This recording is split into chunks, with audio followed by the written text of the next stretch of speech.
Oke, buat Rima, apa nih yang bisa kita diskusikan di sesi general? Kamu ada pertanyaan apa? Ini Pak, terkait recruitment kan saya kan tuh baru resign ya Pak, baru 1 mingguan, 1 sampai 2 minggu kemarin lah. Nah terus kemarin tuh saya ada apply ke beberapa, terus sampai di tahap interview sama manajer, itu kemarin saya gagalnya itu di interview manager itu katanya evaluasinya saya tanya sama ininya, terus saya tanya evaluasinya katanya itu em, karena dari kandidat yang kemarin sempat interview sama user kan ada 2 orang ya Pak. Itu tuh kemarin nggak jadi diterima itu karena katanya dari kandidat itu terlalu penurut gitu Pak. Nah, saya tuh masih Dua-duanya. bingung. Iya, dua-duanya katanya terlalu penurut saya sama yang satunya itu katanya terlalu penurut itu. Dan di situ saya masih bingung maksudnya yang penurut itu seperti apa. Nah, terus yang saya tanya itu nggak ada kejelasan lagi maksudnya seperti apa gitu Pak. Itu untuk posisi kemarin itu eh, dokumen kontrol. Ya, untuk posisi dokumen kontrol. Saya sebenarnya kan basicnya di akunting.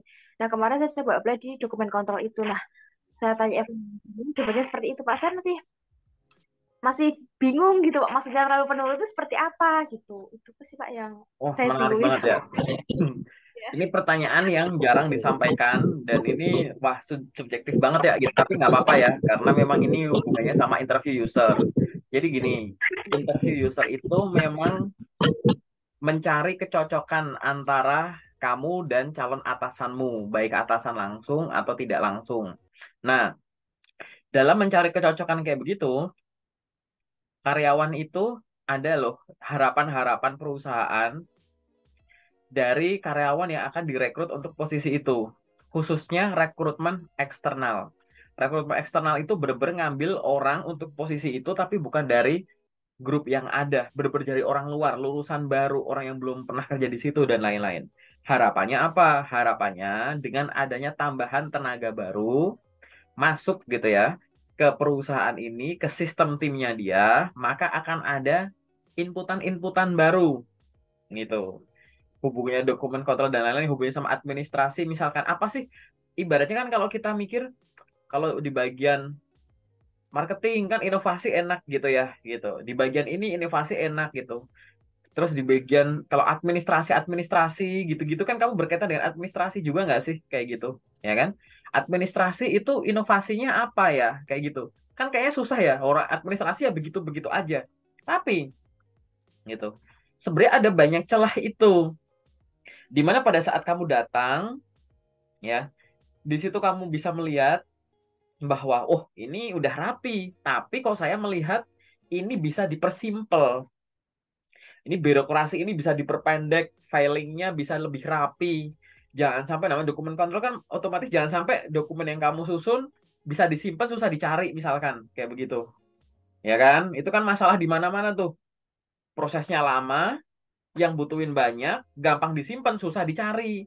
Disimpan rapi, dicari susah, ya sama aja kan? Akhirnya nggak efektif gitu. Kerjaan kamu nggak cuma bukan ini ya kerjaannya untuk merapikan dan menyimpan, bukan menyembunyikan. Jadi jangan menyimpan dan susah dicari kayak gitu. Hubungannya apa di sini gitu. Nah, tipe atasanmu ini, manajer ini, kemungkinan beliau itu adalah orang yang sangat terbuka terhadap masukan-masukan yang ada.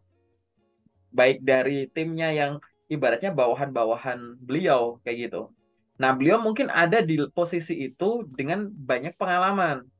Sehingga dengan berinteraksi aja, yang dia lihat itu nggak cuma intelijensi kamu, nggak cuma terkait dengan pengalamanmu apa, kamu bisa apa, tapi kira-kira kamu nih, kan aku udah punya tim di sini. Kalau aku tambahin kamu, kira-kira timku cocok nggak? Cocok dengan gaya komunikasi, gaya pemikiran, kecepatan kerja, dan lain-lain nggak sama aku gitu. User tuh akan berpikir semacam itu. Nah, pada saat kamu disebut penurut semacam itu, gitu, mungkin itu satu bisa ditunjukkan dari ya gaya komunikasi kamu gitu. Pada saat kamu disuruh ini ngelakuin itu, pada saat ngelakuin ini ngelakuin itu, ada yang salah nggak? Mungkin nggak. Contoh misalkan, ini ini analogi dulu ya gitu. Detailnya nggak di sini, nanti di sesi dua aja biar nanti nggak salah tangkap. Jadi misalkan gini, Rima tolong dong siapin buku gambar 10 minimal 10 ya gitu. Terus kamu ngambil buku gambar 10 gitu. Harapanku kalau aku ngomong ambilin buku gambar 10, kamu tuh ngambil itu 20, 30 gitu loh. Gitu. Pak, ini saya disuruh bikin ini berapa ya? Ya siapin aja minimal berapa ya, 30 lembar lah gitu. Oh ya Pak, siap. Kamu nyiapinnya 30 lembar gitu-gitu. Nah, hal-hal semacam ini ya yang disebut sebagai extra miles tadi gitu, itu sebenarnya bisa dipredik dengan gaya komunikasi kamu, menceritakan pengalamanmu di masa lalu, atau menjawab pertanyaan-pertanyaan terselubung dari manajer gitu. Oh, ini orang tuh penurut nih, ini orang begini. Karena beliaunya tuh tipe orang yang suka masukan, dalam arti aktif gitu, ya kan? Yang bener-bener kayak kooperasinya enak gini gitu gitu. Jadi disebut penurut tuh ya semacam itu. Ibaratnya lebih kayak doer gitu loh, bukan partner sharing, paham nggak sih? Gitu. Beda ya. Nanti kalau kamu cuma jadi eksekutor, ya udah kayak harus gimana gimana nih. Kamu gini, kamu gini gitu. Tapi kan pasti ada suatu kegiatan kesibukan di mana kamu harus punya inisiatif melakukan sesuatu dulu tanpa ada pengawasan yang ketat gitu ya. Jadi memang tipe atasanmu ini dan mungkin perusahaannya memberikan ruang gerak yang cukup lebar. Jadi ketakutannya mungkin kalau terlalu penurut, bagus loh, penurut, orang nurut itu seneng loh daripada bangkang, betul. Tapi bedain nurut sama penurut kan beda ya gitu. Gitu. Jadi ibaratnya kalau terlalu penurut, kita lihatnya dengan kondisi lain. Kondisi lain itu misalkan apa? Kalau aku nggak ngasih arahan, berarti kamu nggak ngelakuin apa-apa gitu. Atau kamu cuma ngelakuin rutinitas saja, nggak ngeluarin ide. Ini di sini tuh sistemnya udah kayak begini nih, dokumen controller di perusahaan ini bertahun-tahun ya begini terus, gitu. Masalahnya ya ini aja, gitu. Tapi kalau aku ngajarin kamu A, B, C, D, E, kamu nggak ada inovasi-inovasi yang aku jadikan masukan ke beliaunya, gitu. Nah, itu mungkin pertimbangannya. Dan ingat, kamu bukan kandidat tunggal. Oke? Kamu bukan kandidat tunggal dan ini udah sampai level user. Jadi level usernya yang tinggal 2 orang, biasa kita sebut sebagai final interview gitu. Kalau udah sampai final interview, dia udah pertanyaan, mungkin tahap sebelumnya juga ada interview-interview. Tapi di sini tuh bener-bener momen kamu akan dibandingkan bener-bener gitu. Gitu. Dibandingkan dengan orang satunya. Gimana kalau orang satunya itu kayak dia ada sisi leadership yang disampaikan dengan cara ngomongnya. Dari cara ngomong tuh leadershipnya tuh muncul. Jadi atasan itu tenang. Jadi kalau aku lagi disuruh handle ini, aku pasrahin kayak, kamu handlein ini ya, aku handlein ini ya, kamu bisa gitu loh, paham nggak? Kayak gitu. Jadi kamu kayak, oh ini bisa nih buat buat ngehandle handle kayak gitu. Tapi kalau misalkan misalkan penurut ya kayak nunggu arahan aja takutnya gitu. Biasanya semacam itu ada beberapa, dan ini sebenarnya ada beberapa pendapat ya terkait dengan sifat penurut itu tadi. Karena memang pro kontra, tapi tetap balik lagi semua disesuaikan dengan kecocokan gaya kepemimpinan dari masing-masing manajer begitu. Oke. Nah, karena aku belum tahu nih ya kamu gaya komunikasinya gimana. Nah, nanti kita coba, kita uji gitu. Barangkali aku ada gambaran tuh yang dimaksud dengan penurut tuh munculnya di sisi mana sih gitu. Ya kan? Gitu. Oke. Kegambar nggak tapi ya, BTW ya. Kayak Ya, gitu. tergambar. Paham ya? Nah, kemarin ya, Hmm? saya bingung itu, Pak. Maksudnya penurut itu waktu saya lagi ditanya-tanya di interview di bagian mananya kemarin kan saya sempat ditanya soal saya basicnya di akunting.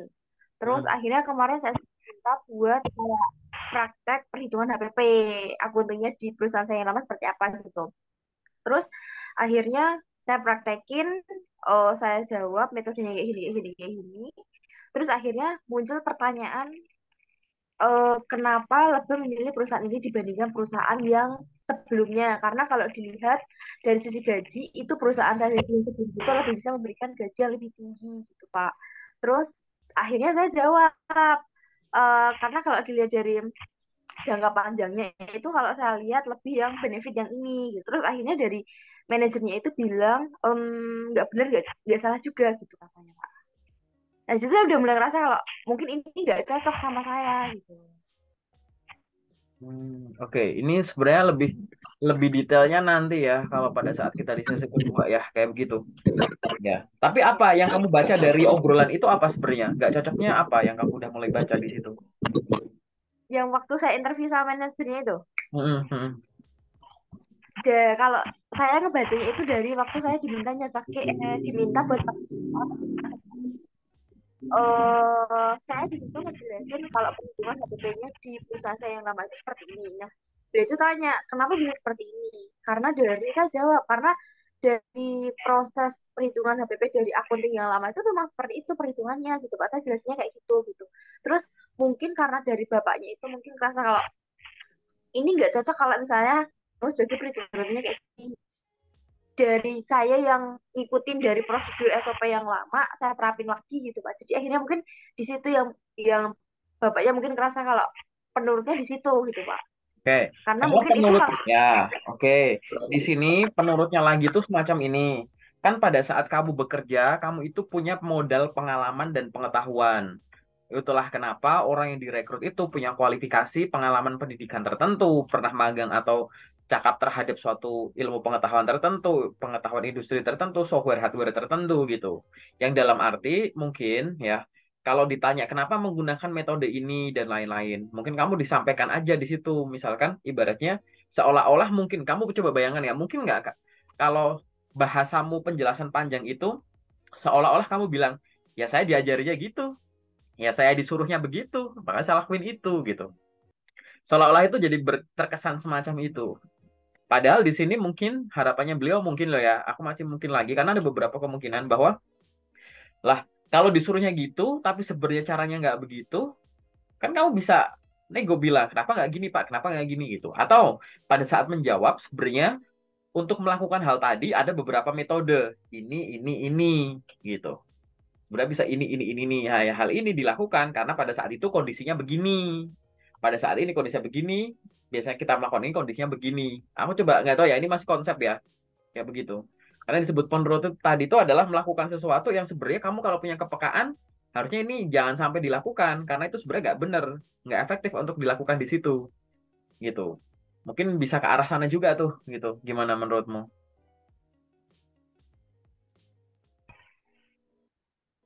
kalau yang bisa ditanya tadi masuk juga ya Pak ya. Karena eh, dari bapaknya pas dengerin saya jelasin perhitungan HPP-nya kalau misalnya seperti ini agak diem dulu gitu Pak. Jadi kayak mikir dulu mungkin ya kalau kok kayak gini mungkin gitu mikirnya ya Pak dari bapaknya sana tuh. Terus setelah itu bapaknya coba balik lagi pertanyaan saya. Terus saya jawab lagi memang dari SOP-nya sana itu seperti itu gitu. Mungkin dari situnya itu Pak yang bilang kok ini terlalu penurut atau gimana gitu. Dari situnya mungkin. Hmm, oke. Jadi soalnya tuh gini ya, kalau kita ngomongin yang jangka panjang, maksudnya kayak kita perbandingan lebih jauh lagi, sebenarnya ini harusnya sama orang psikologi ya, aku kan bukan psikolog nih, gitu. Jadi aku lebih ke user gitu ya. Aku ngelihatnya gini loh, memang tuh kita kalau ngomongin secara umum ya, penurut sama enggak ya bagusan nurut dong, bener nggak? Kayak gitu. Nurut sama enggak belum eh, belum tentu yang nggak nurut itu nggak bagus. Nah, sekarang kamu coba iseng browsing kayak begini. Cara mengatur orang tidak penurut. Hmm.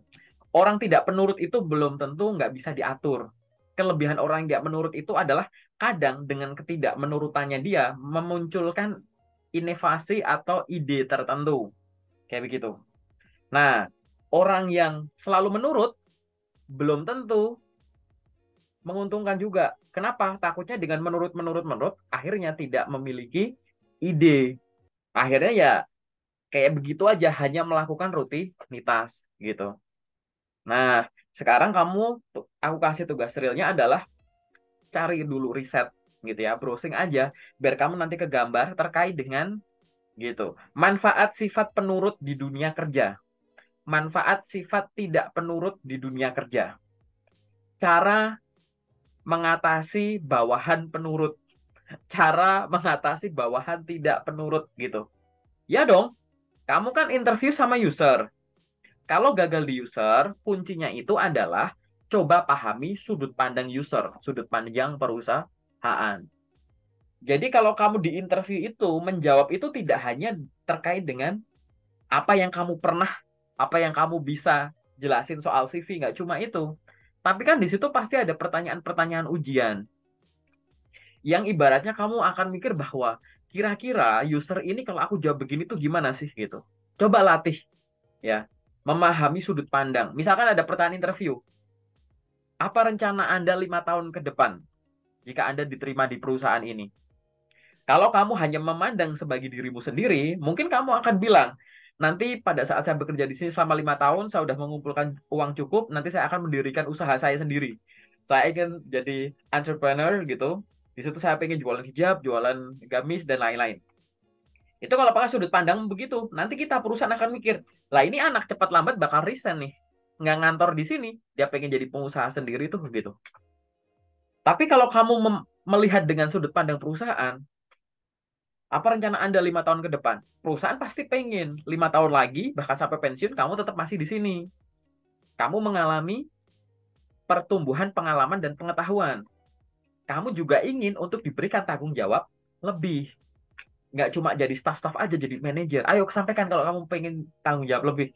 Ayo sampaikan kalau kamu ada pertumbuhan pengetahuan. Gitu. Itu contoh aja loh. Ngelihat dari sudut pandang yang dibalik. Paham nggak?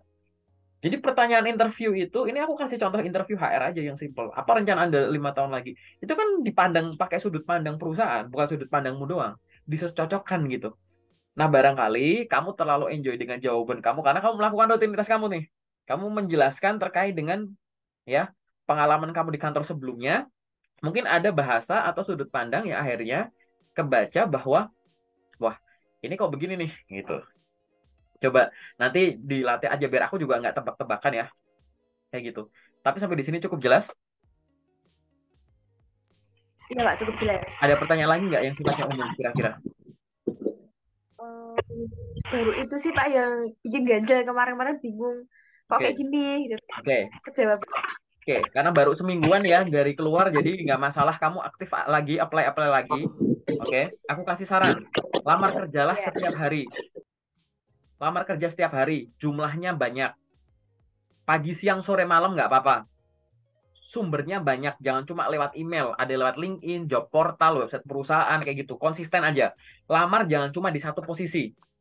Sambil kamu sibuk lamar kerja, setiap harinya kamu harus sibuk pengembangan diri. Oke?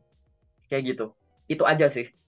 Oke, penutup dari sesi generalku ya. Sekarang kita masuk ke sesi detail aja kali ya, Rima ya. Oke?